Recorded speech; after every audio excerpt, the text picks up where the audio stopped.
চৰিত্ৰ সেই স্থানৰ কীট পতংগ হৈ শুদ্ধ তোমাহেন ভকতৰ একান্ত ভকতিক বাচা প্ৰণাম।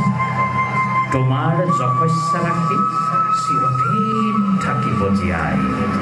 তোমাৰ আমাৰ কথা ভৱিষ্যতে